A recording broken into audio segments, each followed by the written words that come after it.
Double smart. ఈ మూవీని చూస్తున్నంతసేపు మనకు నిజంగా ఓ డౌట్ రైజ్ అవుతూనే ఉంటుంది. ఆ డౌట్ ఏంటంటే, ఈ మూవీ నిజంగా పూరి గారు డైరెక్షన్ చేశారా అని.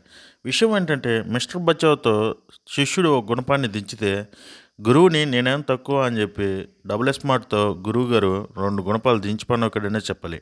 ఏం లేదు మూవీలో. అంతా వరస్ట్. అదే చిప్ దొబ్బుడు. ఆ చిప్పుని తీసుకుపోయి ఇంకొకరిలో పెట్టరు. ఇది ఏమన్నా పిజ్జానా లేకపోతే బర్గరా అటు తీసుకుపోయి ఇటు ఇటు డెలివరీ చేయడానికి. అది బ్రెయిన్ అనుకుంటున్నారా, సైన్స్కి అందని లాజిక్స్ని తీసుకొచ్చి పెడుతున్నారు. సో ఇంక విషయానికి వస్తే, ఇది ఒక పోకిరి సినిమాకి స్పూఫ్ లాగా ఉంటుంది. విషయం ఏంటంటే, పోకిరితో ఎందుకు పోల్చాను అంటే, Pokiri movie as it is స్టోరీనే తీసుకొచ్చి మనకి లైగర్లో పెట్టినట్టుంటుంది. కాకపోతే అక్కడ నాన్న సెంటిమెంట్ తీసేసి ఇక్కడ తల్లి సెంటిమెంట్ పెట్టినట్టుంటుంది. పోకిరి సినిమాలో వచ్చేసిన మహేష్ బాబు క్యారెక్టర్ వచ్చేసరికి ర్యాపో చేస్తాడు. సంజయ్ దత్ క్యారెక్టర్ వచ్చేసరికి ప్రకాష్ రాజ్ క్యారెక్టర్ సంజయ్ దత్ చేస్తాడు. సో ఇంకా నాజర్ క్యారెక్టర్ వచ్చేసరికి అమ్మగా చేసిన ఆవిడ చేసిద్ది.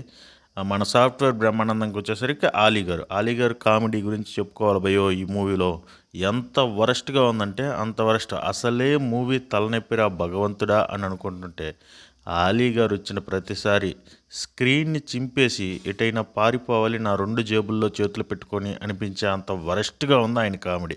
సో ఆయన ఆ టైప్ ఆఫ్ క్యారెక్టర్ని తీసేయటం మంచిది. ఆయన గురించి మాట్లాడుకోవటం మనకు టైం వేస్ట్. ఎందుకంటే ఏదైతే డైరెక్టర్ ఏదైతే చెబుతాడో ఆయన కూడా అదే చేస్తాడు. పూరి గారు 2 నెలల్లో రాస్తాను లేదా 2 వారాల్లో రాస్తాను కదని అనుకోవడం, ఆ భ్రమల్లో నుంచి బయటకు వచ్చి సినిమాలు చాలా చేంజ్ అయ్యాయి, మనం మారాలి, మనం ఇంకా 2 నెలల్లో 2 వారాల్లో కథలు రాస్తాము అని మంచి కథ రాస్తే ఓకే. ఆయన మేకింగ్ పవర్ చాలా పోయింది.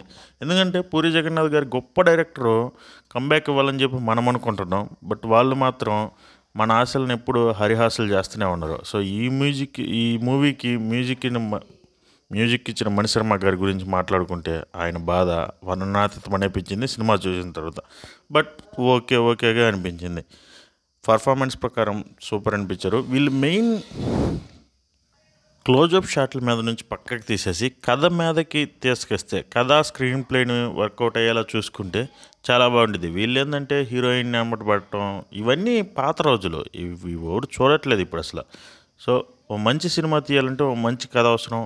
ఆ కథ చెప్పాలంటే ఆ కథ చెప్పే విధానం కూడా అవసరం. సో పూరి గారికి ఇప్పుడు ఆ పరిస్థితి. లేట్ అయినా పర్లేదు, ఓ 2 సంవత్సరాలు తీసుకునైనా పూరి జగన్నాథ్ గారు మంచి కంబ్యాక్తో మంచి స్టోరీతో ఈ చిన్న హీరోలతో వచ్చిన మనందరం ఆదరించడానికి ఎప్పుడు సిద్ధంగా ఉన్నాం. ఎందుకంటే పూరి గారి సినిమాలంటే మనందరికీ అంత ప్రేమ. సో డబుల్ స్మార్ట్ గురించి చెప్పాలంటే, మాకు దోల ఎక్కువైంది, మేము వెళ్తాము అంటే వెళ్ళి ఆ దోల తీర్చుకొని సరదాగా ఏడ్చుకుంటూ తలనొప్పితో రండి బయటికి. సో 90 మర్చిపోయండి. Thank you for watching. Love you. Bye.